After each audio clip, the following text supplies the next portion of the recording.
மாலை முரசு நேயர்களுக்கு வணக்கம். இன்றைய பங்குச்சந்தை நிலவரம் எப்படி இருக்குன்னு சொல்லி பார்க்கலாம். நிஃப்டியை பொறுத்த மட்டும் நேற்று 21,000 வரைக்கும் லோ போச்சு. எஸ்டர்டே லோ, நேற்று லோ ஸ்டாப் லாஸ் வச்சுக்கலாம். நீங்கள் புதுசாக பை பண்ணுறவங்க அது 20,960 அந்த மாதிரி ரேஞ்சில் நீங்கள் வரும். அது ஸோ 21,300க்கு மேலே அது பை. ஸோ தற்சமயம் வந்து மார்க்கெட் ஓப்பனிங்லேயே உங்களுக்கு பை ஆகிறதுக்கான 21,300க்கு மேலே போய் பை ஆகிறதுக்கான வாய்ப்பு இருக்குது. மேலே போச்சுன்னா டார்கெட் வந்து 21,700 வந்து டார்கெட்டு நிஃப்டிக்கு. ஒரு இன்டர்மீடியட் டார்கெட்னு பார்த்தீங்கன்னா ஒரு சைட்வேஸாக இருக்கும் பட்சத்தில் வந்து 21,450 பக்கம் வந்து ஒரு மைனர் டார்கெட் இருக்குது. பட் அதெல்லாம் தாண்டிடும் நிச்சயமாக. 21,700 வந்து ஒரு டார்கெட்டாக இருக்கும் நிஃப்டிக்கு. அதை தாண்டிச்சுன்னா 22,000 வரைக்கும் டார்கெட் இருக்குது. ஸோ கம்ப்ளீட்டாக வந்து பார்த்தீங்கன்னா அவ்வளோ தூரம் செகண்ட் டார்கெட் வரைக்கும் போகிறதுக்கு வாய்ப்பு இல்லை. ஃபஸ்ட் டார்கெட் வரைக்கும் போகிறதுக்கான வாய்ப்புகள் இருக்குது. மார்க்கெட் கொஞ்சம் புல்லிஷாக இருக்குது. ஸோ ஸ்டாப் லாஸ் ஸ்ட்ரிக்டாக மெயின்டைன் பண்ணிக்கோங்க. நான் எப்போ வேணால் ட்ரெண்ட் வந்து மாறிடலாம். ஏன்னா ஆல்ரெடி ஒரு ஓவர் பாட் கண்டிஷனில் தான் மார்க்கெட் இருக்குது.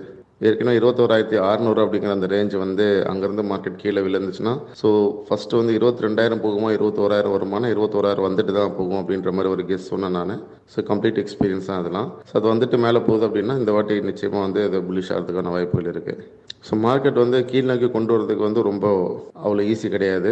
ஸோ இந்த புல்லிஷ் மொமெண்டம்லேருந்து அது வரணும் அப்படின்னா அது அவ்வளோ சுலபம் கிடையாது. ஸோ தொடர்ந்து வந்து மார்க்கெட் இந்த புல்லிஷ் மொமெண்டம்லேயே கன்சாலிடேட் ஆகிறதுக்கான வாய்ப்புகள் இருக்குது. ஸோ கீழே வந்தாலும் பெருசாகவும் வராது.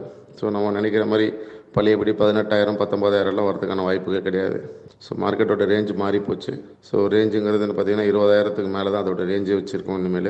ஸோ இன்னும் கேட்டாக்க வந்து பையராக இருக்கிறவங்க வந்து ஃபைனல் ஸ்டாப் லாஸ் வைக்கிறாங்க. பொசிஷனல் பையர்ஸ் இருப்பாங்க இல்லையா. ஸோ அவங்க வந்து ஃபைனல் ஸ்டாப் லாஸ் வந்து 20,000 வச்சு வெயிட் பண்ணுவாங்க. ஸோ 20,000 கீழே வந்துச்சுன்னா தான் வந்து வெளியே வருவாங்க. அது வரைக்கும் புல்லிஷ் கண்ட்ரோலில் தான் மார்க்கெட் இருக்கும். அப்படி இருக்கும் பட்சத்தில் நான் சொன்ன 22,600 வரைக்கும் பொசிஷனல் டார்கெட் இருக்குது. அதை வந்து மார்க்கெட் மீட் பண்ணுறதுக்கான வாய்ப்புகளே தான் இருக்குது.